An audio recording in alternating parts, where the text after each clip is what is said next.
My detailing business took 3.5 years to hit its first $50,000 month in revenue, but that was 2 years too slow. I should have been able to do that in only a year and a half. And I know that because I've watched detailers that came to me a year ago for advice hit $50,000 a month in half the time that it took me. Why? Because the formula is simple. It's not easy, but it sure is simple. See, making $50,000 a month in a detailing company means that on average, you're spending $200 a day on paid ads between Instagram, Facebook, and Google. You have 3 to 4 full-time employees, which includes a full-time sales rep. And on the surface, none of those steps take more than a year to accomplish. Scaling up your ads can be done quickly. You can hire and fire quickly as well. But the reason why it took me 3.5 years was because I made 2 key mistakes. And this video is going to be a deep dive into those 2 mistakes and how I would correct them if I had to start all over. So instead of breaking down my top 10 strategies to grow your detailing business and only spending 2 minutes on each topic, I'm going to actually go in depth onto 2 things, the only 2 things that I believe in my heart will genuinely give you an illegal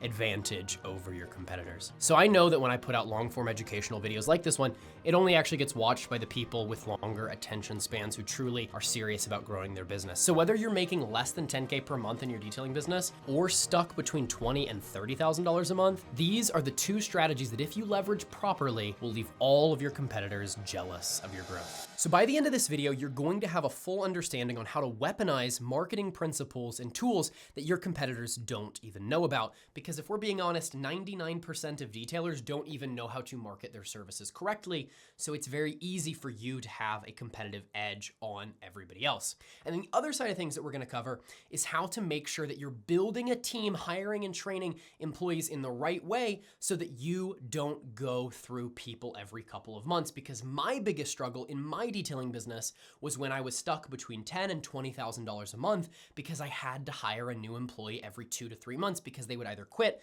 or I would have to fire them because they weren't any good. So this video is for 2 different kinds of detailers. If you're making less than $10,000 a month, this is going to give you an extremely unfair advantage to get up to that 10K per month mark faster than everybody else. But this is for people who are stuck like I was between $10,000 and $20,000 a month because you just can't figure out how to break that threshold and make sure that you're building a team and scaling properly. So this is your full business blueprint for 2026. And if you're watching this in December of 2025, I do have a quick announcement for you. This Sunday, December 14th, we're hosting a free live training for 2 hours on exactly what you need to do during winter, which is a time when most detailers struggle and lose money. This is going to cover exactly what marketing campaigns and ads are working right now that your competitors are not running so that you can stay fully booked when everybody else has an empty schedule. And it's also going to cover the exact systems that you need to be building right now to make sure that you're ready to take over your competition come springtime. So if it's still December for you right now in 2025, click the link in the description here and register for that free live training. And we're doing a giveaway as well. If you enter and you come for that entire live training, which I'm hosting virtually, I will spin a wheel with random names, and if I pick you, I'll fly out to your city and detail with you for a week to help you understand what your bottlenecks are, and I'll work for free inside of your business to scale it for the entirety of the year. But let's go ahead and get into these strategies. So there's 2 main things that we're gonna cover inside of this video: marketing and fulfillment. On the marketing side, like I said earlier, 99% of detailers don't even know how to market. So your competition is either doing all the different kinds of marketing forms poorly. They're on Google, they're on Instagram, they're doing it all, but they just don't really know what they're doing. Or they're doing one very, very well. For example, this is your detailer who might be extremely good at word of mouth. Maybe they've been in business for 10 to 20 years. They have a lot of clients locally, but only because they've built that reputation over time. And so you're looking at their business and saying, I got to figure out how to dethrone them. I'll give you the exact tools that you can do to crush people that are doing one form of marketing very well, because you're going to start attacking them from different angles. Because you can't rely on one platform alone. It makes you vulnerable. If one channel is working well for you right now, in 3 months, it might slow down and then your entire business is gone because it was dependent on that one thing that you were doing. So I want to break down the 4 main platforms that will generate the most leads for your business. And then I'm going to walk you through how to approach working with an agency so that you never get screwed over. Because my approach to marketing for the entirety of my business is very simple. I have always hired and outsourced my marketing. 1, because I don't have a college college degree on marketing. I don't know as much about running paid ads, building websites, SEO as somebody that does it professionally. And so I've just decided to pay somebody else to do that. But I also recognize that a lot of people have negative experiences with agencies, and a lot of times it doesn't have to do with the fact that the agency sucks. It's because you don't know how to still be a business owner and maintain control of your frame in the relationship when contracting the agency to work with you. So I do want to break that down for you.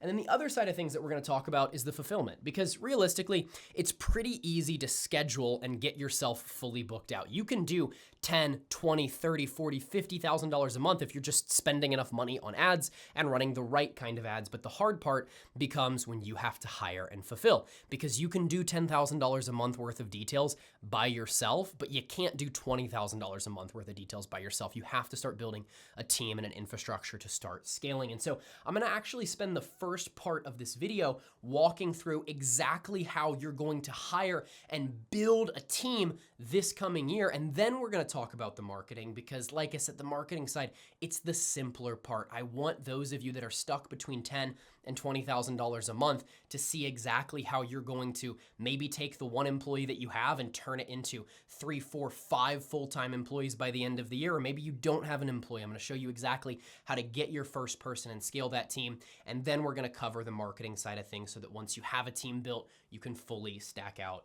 your schedule. So I want you to know how to hire quality employees and then how to also retain them so they don't quit or need to be fired due to a lack of quality, because I talk to detailers all the time and they say, man, I'm just firing and hiring every 2 to 3 months. I can't get anybody to stick. And let me tell you, that was my problem before, but now the team that I have with me right now has been with me for 1.5 years, and they've been with me through almost all of the scaling that we've done because I found the right people, I trained them, I incentivized them properly, and now I only have to focus on making sure that our schedule's fully stacked out and growing the business. So the 3 steps to building a killer team is 1, hiring elite players from day one. There's a big problem that a lot of detailers have, and that's the fact that they only hire helpers to start. They say, hey, I'm fully booked out. I need somebody to help me so that I can get more jobs done. The problem with this mentality is the fact that if you're only looking for a helper, it means you're only going to get a helper. You're only going to get somebody who is capable of giving you an extra hand to make you more efficient during the day, but you're never going to be able to transition that person from helping you to being able to do stuff by themselves and eventually training and managing a team. Because you can get any kid or somebody without a college degree, any person for $15 an hour can wash cars with you so long as you're babysitting them. But you own a business. You don't want to be babysitting people. You want to be scaling a team. So the solution is actually to hire your manager as your first employee. So I'm going to show you exactly how you can look for potential in that first employee. That way, the first person you bring on is somebody that you can start giving responsibilities to over time. So here's my simple bulletproof hiring framework, because every single detailer goes through the same thing. They do some interviews, somebody seems good, they take them out to do some jobs, they seem all right, and then over time the quality decreases, that person becomes less and less reliable. And this method I have used to hire my entire team right now. I have 4 full-time employees, and it's completely bulletproof. 1 is to post job listings across different platforms: Indeed, Instagram, Facebook. You can do them all for free, and you can do them all with a little bit of paid traffic. It's very simple. Build an application that details the position, and then somebody, in order to apply, needs to record a 30 to 60 second video. And the instructions in the application say, hey, tell me a little bit about yourself. Why are you looking for this job? What are your qualifications? And so that video is designed to make sure that only qualified people are even applying in the first place. Because if you get 100 eyeballs on an application and maybe you have 80 people that actually want to apply for it, if they just had to write a response, they could run that through ChatGPT, put something out that seems good, and you have no idea. This forces them to actually have to make a video, and so out of the 80 people that are interested, you might only have 30 or so that are actually interested in spending time to make a video. And then step 2, you review the video, and the criteria to watching those videos is just figuring out whether or not this person is slow. I know that sounds funny. I've given that advice on one-on-one mentorship calls all the time. I get laughs every time, but dude, it's literally just watch a video and figure out whether that person seems slow or not. You as a business owner are going to know if that person doesn't represent your company well based on how they dress, how they speak, whether they're stuttering all over the place. Doesn't matter. you'll be able to figure out exactly whether or not that person is quality for the position that you want. Because again, we're trying to set our standards as high as possible to start. That way they can start taking responsibilities from us and we can grow a business. Then if you like that applicant, you give them a 5-minute phone call. That 5-minute phone call is to schedule a meeting in person. And this is just to confirm step 2.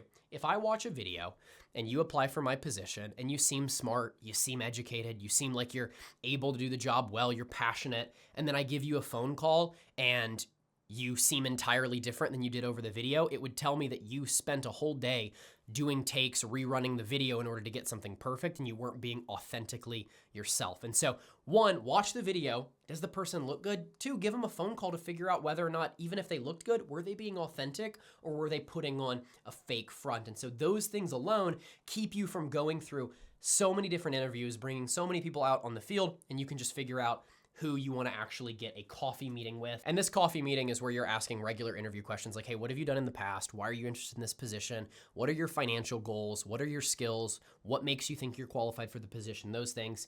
And then if that interview goes well, this is the final kicker that keeps you from bringing somebody that's unqualified onto the field.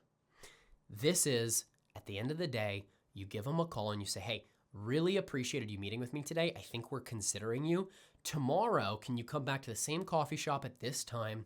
And I want to get you to real quick sign some paperwork. And all you're getting them to sign is just an NDA, which is a non-disclosure agreement. That way they're agreeing, hey, if I come out onto the field and you teach me some things for a couple of days, I'm not going to be able to share your company's secrets with another company. And so you can just get that drafted up on ChatGPT, find a template online, whatever. But the real reason behind why you're asking them to come back to that same coffee shop the next day to sign papers is to figure out, again, whether or not they were being authentic during that interview.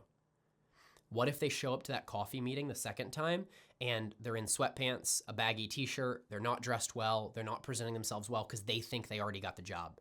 Maybe they show up to that first interview, they got a polo shirt on, they're looking nice, they're speaking well, and then they show up the next day just to sign papers, and they think, hey, I already got it, so they're not trying to put their best foot forward. They were putting on a fake front. They were falsely portraying themselves to get the job the first time. That is the final nail in the coffin that makes sure that you actually get somebody that's quality. And then from there, I like to bring somebody out for a 1-week trial. Come Monday through Friday, work with me. Let's see if you're any good. Let's see if you like detailing with our company, and let's see if we like having you and you're a good culture fit. That is exactly how I hired every single person on my team. I have an extremely high standard, and this has kept me with employees that have been with me for a year and a half, and every single person on my team is loyal and they do good work. Even during times when we have to make adjustments, these are people that are still loyal, and I can correct and I can train and build a team with. The second step to building a killer team is clearly defining your roles. The key principle here is that each employee should have one job, and the owner is the only person who should ever take on multiple roles. The biggest mistake that I see detailers making is they expect all of their employees to be a mini version of themselves. So if you as the owner currently are showing up on a detail, inspecting the vehicle, checking to see if there's any upsells. Hey, would you like to add an engine detailing? Would you like to add a headlight restoration? Then they do the full detail. Then at the end, they make sure the customer's happy, get a 5-star review, and then book them for a maintenance service and maybe sell them on a future service. All of that cannot be done by someone that you're going to pay $20 an hour. It's just not going to happen. You're going to overwhelm your employees by expecting them to be a really good detailer, a really good salesman, and a really good customer service rep, all for $20 an hour. It's not going to happen. If you're putting all of these responsibilities on your people, they're never going to get exceptionally good at just one thing. And you also have to think about the value of the skill sets. Somebody that's very good at sales is not taking a job for $20 an hour. Somebody that's very good at customer service alongside sales is not taking a job for $20 an hour. Then you layer in the fact that they have to be an expert technician or be trained to be an expert technician on how to perform all of your services. That person is not doing all of those things for $20 an hour.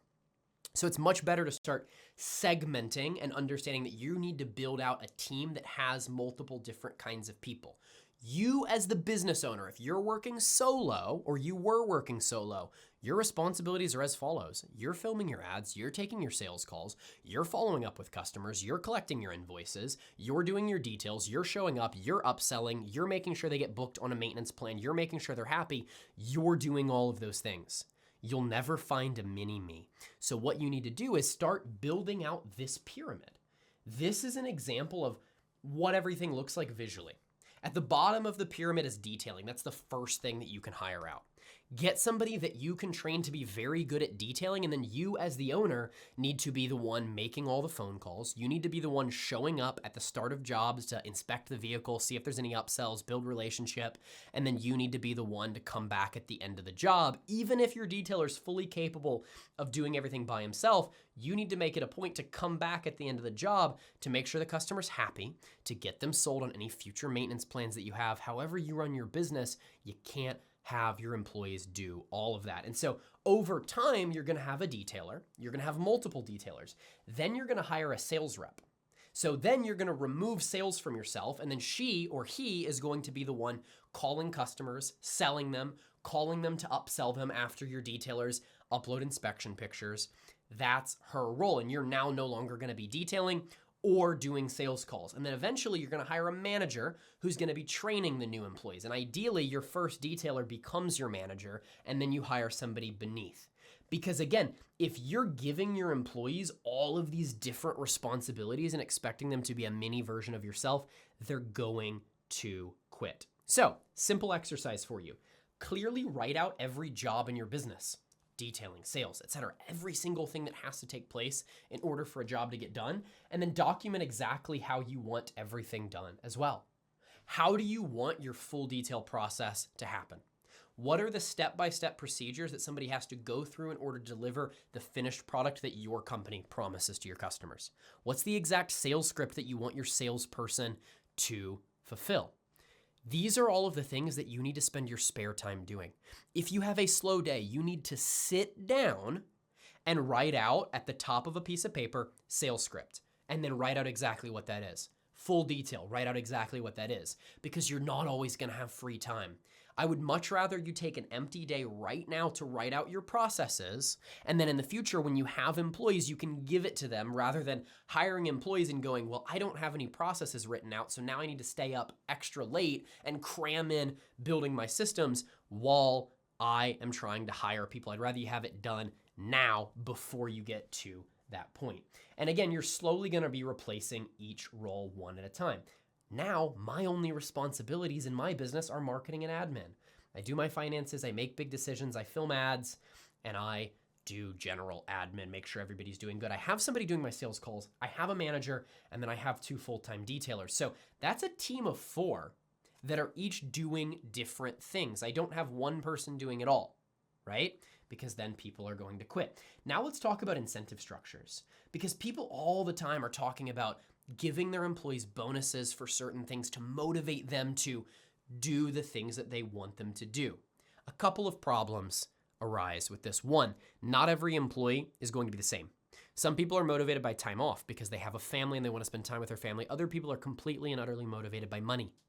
And so you need to get to know and build relationships with each of your team members, because if someone's motivated by time off, you giving them bonuses for working longer hours isn't going to work. They're going to quit. I know that because I had somebody that worked in my company 2 years ago that I was all the time giving financial bonuses and incentives to, and he quit. And I said, why did you quit?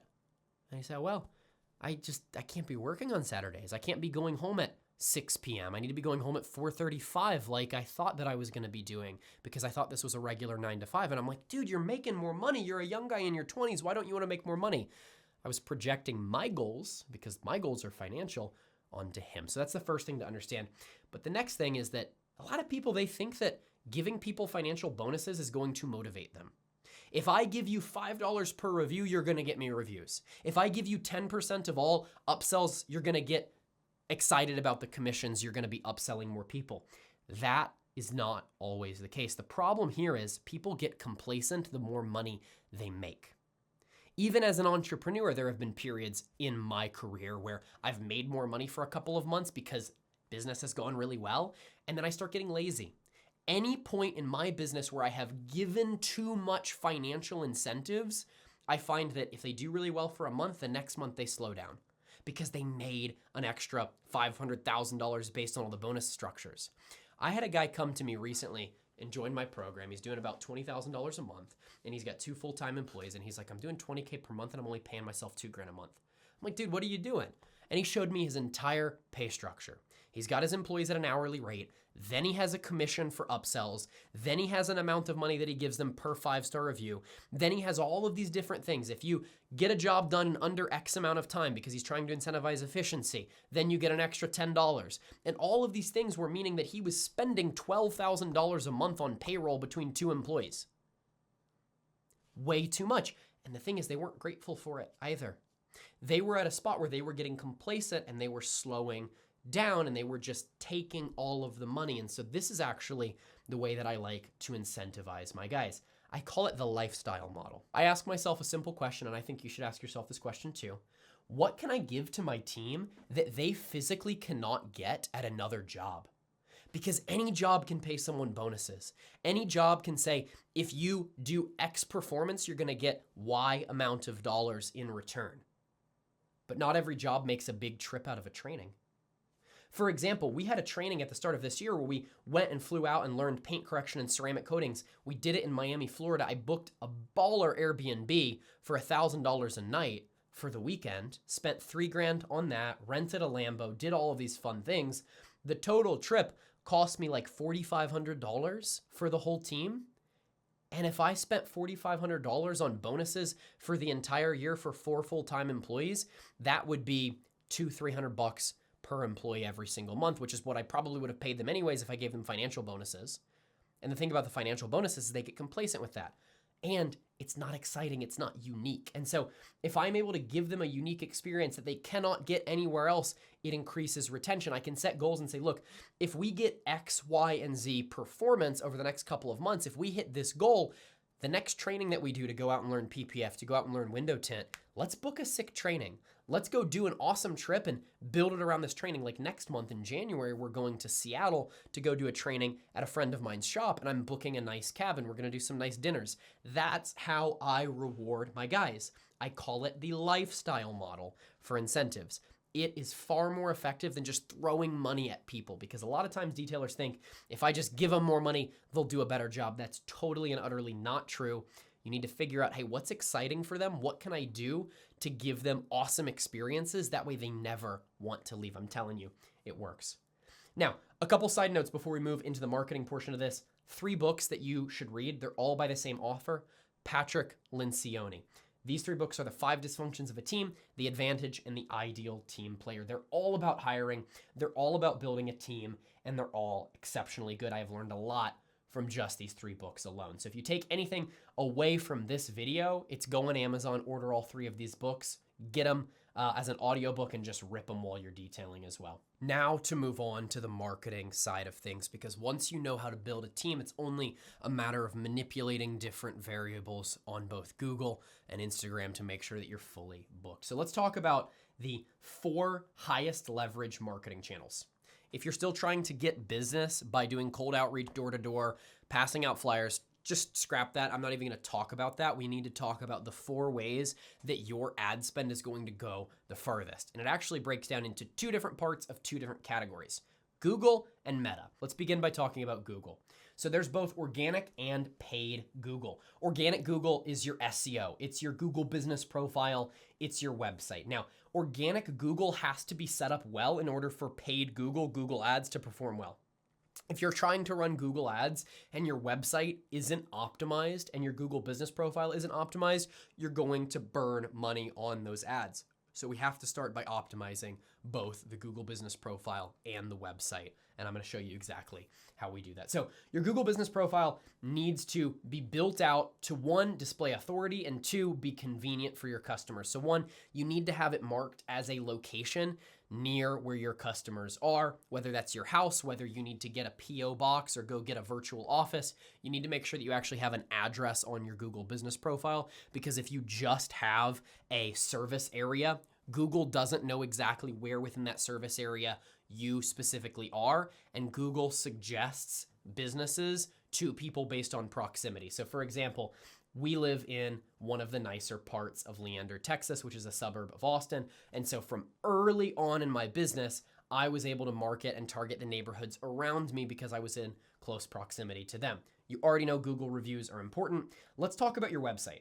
So we're not just going to talk about the fact that you need to make sure that your website is optimized to rank for search, which is SEO. If you don't already know what SEO is, it stands for search engine optimization. You should do some research on it. It's what makes your website pop up on the first page of Google whenever somebody's typing in detailing near me. And so that is something that you need to figure out. Whether you're going to do it yourself or hire an agency, doesn't matter. But the most important thing before you run paid traffic on Google is making sure that your funnel is set up well. It's not difficult to set up a good funnel. I'm just going to tell you exactly what works best for me. I've tested this across 200 students inside my program. This is by far the best way to convert traffic.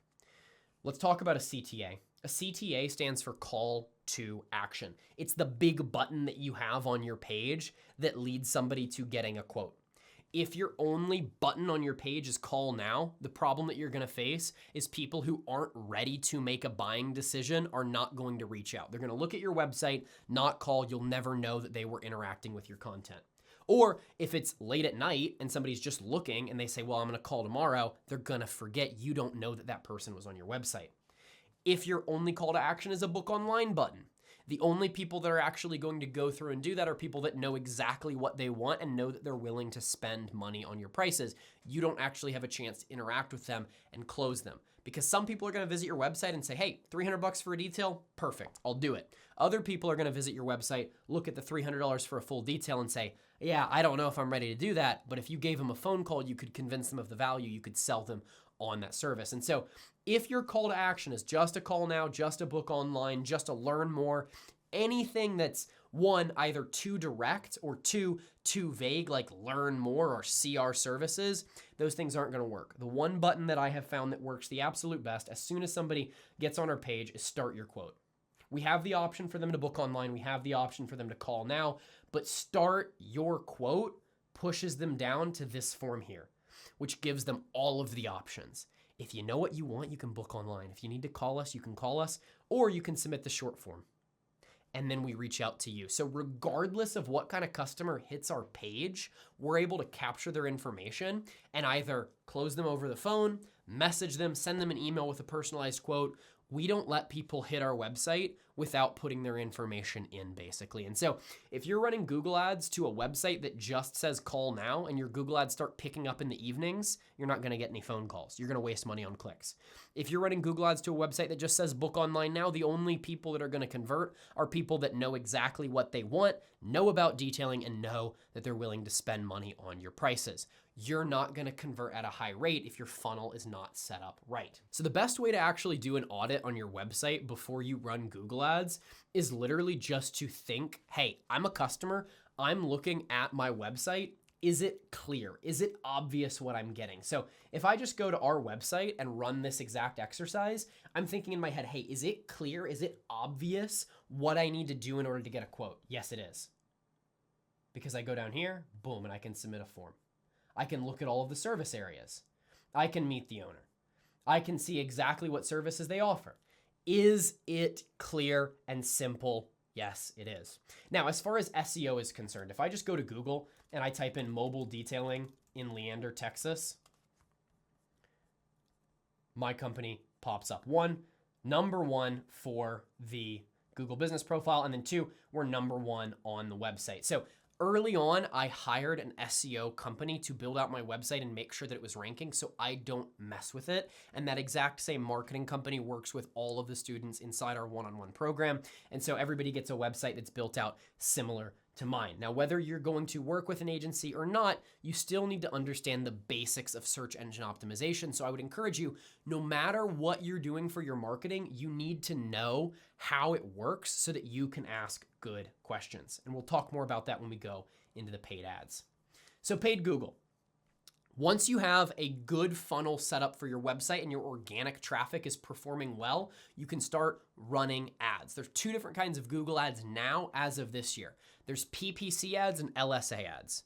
PPC stands for pay per click. This is your traditional Google ad that you're probably familiar with. If somebody clicks on it, it charges your card whatever the cost per click was, which could be anywhere from $1 to like $3 on average, depending on the area. And a local service ad is pay per lead. So you're only actually paying if somebody books a service with you. And Google keeps track of that by tracking the phone calls and seeing whether or not somebody is actually booking. So just to give you a rundown of how Google works right now, if I type in car detailing in Houston, this is the exact order of importance that Google has. First are local service ads.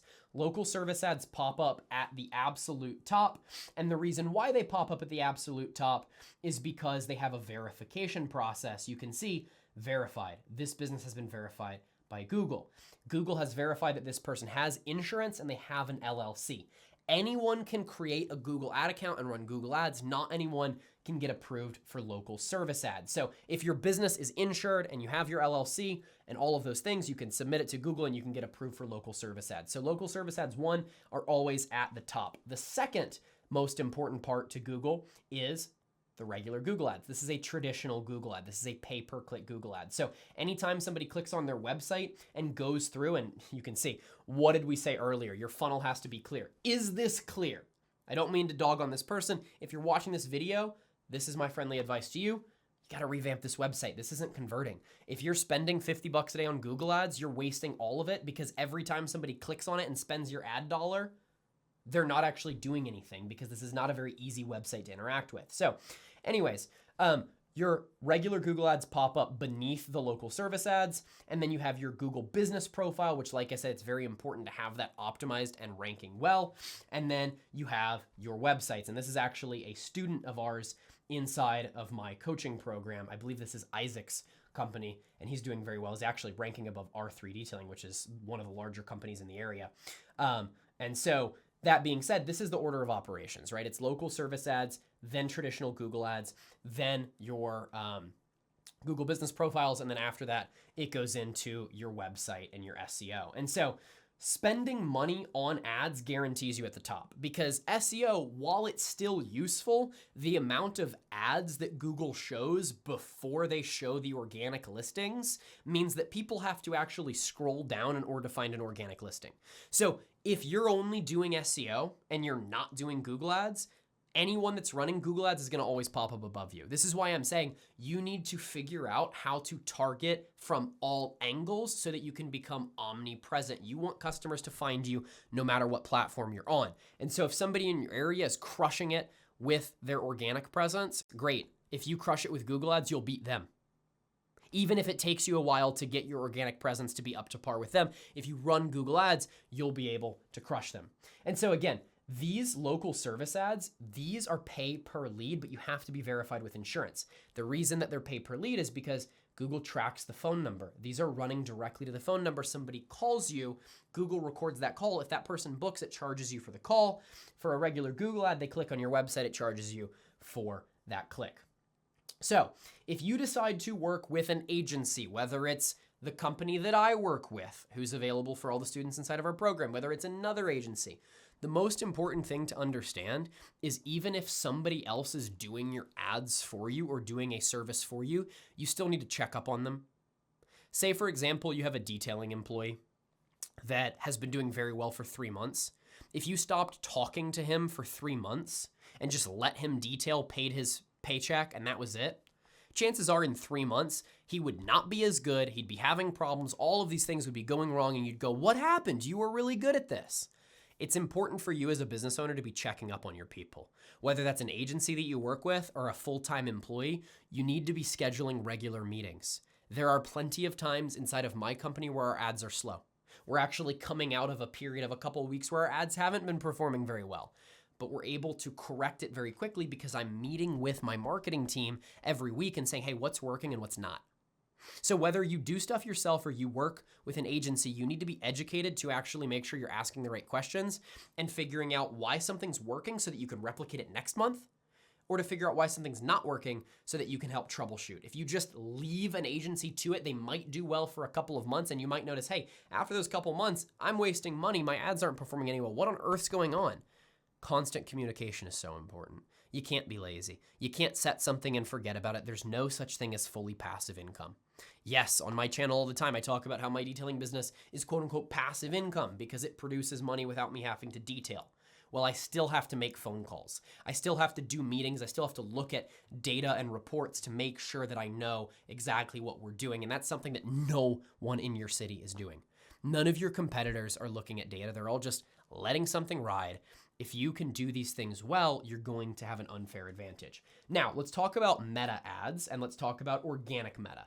Meta combines both Facebook and Instagram. It's very important to understand that just like with Google, you need to layer in organic and paid traffic. The difference with Meta compared to Google is in order for paid Google to work, organic Google has to be performing well.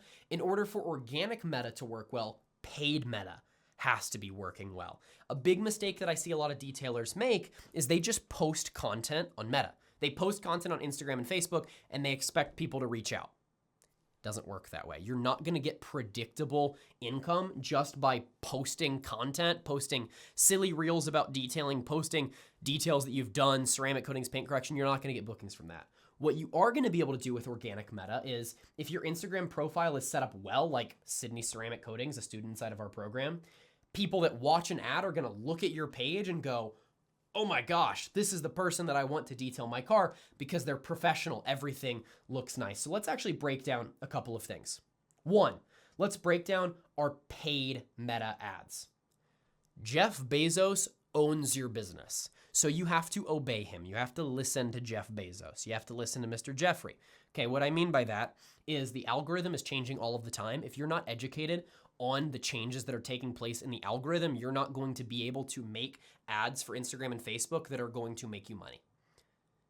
You can't hack the algorithm. You have to obey the algorithm. And so I actually posted a full hour-long YouTube video last week, which I'll link here in the card for you to watch, that walks through the exact ad strategies that are working right now with Meta's newest update. But with that being said, let's go look at an ad creative that sucks. Let's go look at an ad creative that doesn't work. I'm gonna show it to you right now. Leo, Cedarville, Fort Wayne, and surrounding areas, this one's for you. Be honest. When's the last time your car looked like it rolled off the showroom floor? If it's been a while, we've got you. Right now, we're offering our full interior and exterior detailing package for just $149. You'll get a deep vacuum, full cleaning of plastics, cup holders, air vents, doors, and all seat types. You get the idea. Now let's break down exactly why this ad doesn't work. This kind of ad, an AI ad creative, is responsible for $3,400 a month in revenue. Why? Because they don't work anymore. They used to work. AI ad creatives a year ago performed very well. Why? Because they were simple, they were easy to watch, they were kind of relaxing. It was just like a little ASMR ad. It would show all of the detailing happening in the background and a soothing AI voice would explain the service. That doesn't work anymore because Meta is rewarding human connection.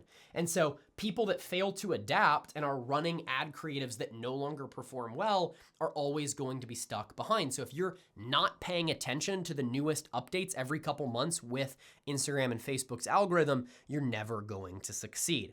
And again, if you're able to keep up with it, if you're able to always adjust and obey the algorithm, you're gonna perform better than everybody else because no one else is doing this. I don't think you understand how low the competition actually is. There might be 30 detailers in your city and you're watching this saying, dude, there's just so many detailers in my city.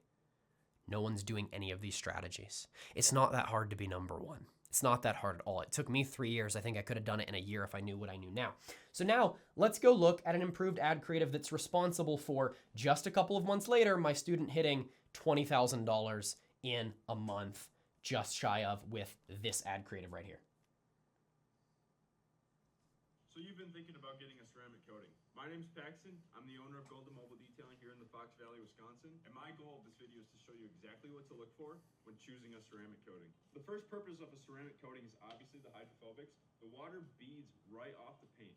But what does that do? It'll be easier to clean and maintain for years, but imagine a bird poops on your paint. It's not gonna leave a stain. It's not gonna corrode. What is different about this ad? This ad walks through exactly what's included in a coating, educates the customer, and it connects them with the owner. It builds human connection and it educates them in a way that other ad creatives don't. This is what's working. changing up ad creatives can genuinely make a difference between $3,400 a month and 19 grand a month just from running different creatives. Now, if your ad creatives are performing well, you can use organic content to nurture those leads. A big problem I see a lot of detailers make is they pay for leads, and then if a lead doesn't close over the phone immediately and they don't book, the detailer just thinks in their head, oh, well, they weren't my customer. They were cheap. They were price shopping. They didn't want my service, whatever. Dude, you paid for that lead. Every dollar you spend on ads goes directly to those leads. If you get 10 leads and only 4 of them close, you've got 6 people that you still paid for. What can you do to make sure that they come back around? Maybe they're not ready to buy now, but maybe they can buy in a couple weeks. Maybe they can buy in a month. So that's where organic traffic comes in. If we take a look at Sydney Ceramic Coatings, this is a detailer inside of my program that's doing over $60,000 a month. He came to me making 10 grand a month. He 6x'd his business in 6 months. That's a growth of $10,000 per month additional on average every single month. And he did it by running quality meta ads, and then people were getting nurtured by his content. If you watch an ad and you show up on this page right here, maybe you're not ready to buy now, but you sure as hell aren't going to go with another company. You're going to wait until you're ready to buy and you're going to go with this company. Why? Because it looks like it's the best option for your car. The other thing that's working exceptionally well right now, and I broke it down in my recent training that I posted on YouTube for ads, are educational videos. So when somebody submits a lead form, when they watch one of your ads and they click learn more, get a quote, if you send them a video right afterward, automatically or manually, that breaks down more of the process and educates them on exactly what the service looks like, you're gonna close 15 to 20% more of your leads. Because everybody else is just getting a lead, calling them. If they book, great, we got lucky. If they didn't book, oh, forget about it. Imagine in your company, somebody submits a form. As soon as they submit that form, they get a quick video that just explains some more information. Then you call them, and while you're calling them, you're focusing on asking questions, making sure they have all their questions answered. And if they don't book, then you have more content to send them over time and reach back out to them to see if they've made a decision. So if you've already paid for a lead, it's beneficial to maximize the value of that lead. Focus on nurturing your leads, and that's gonna make it to where if you only close 4 out of 10, in a couple of weeks, there might be 2 or 3 that come back around, see your content and say, look, I'm ready to buy now. I just need to save up some money. I just need to make a decision. And they see that every other company is not as good as you because your organic content performs well. So to recap on this, in order for paid Google to perform well, your organic Google has to be set up properly first. In order for your organic traffic on Facebook and Instagram to perform well, your meta ads have to perform well. So that's a full breakdown of exactly what's going to work inside of your business over the next year. If you have any questions, go ahead and reach out. My Instagram is in the bio, and so is that free live training if it's December of 2025 for you. I'll see you guys soon.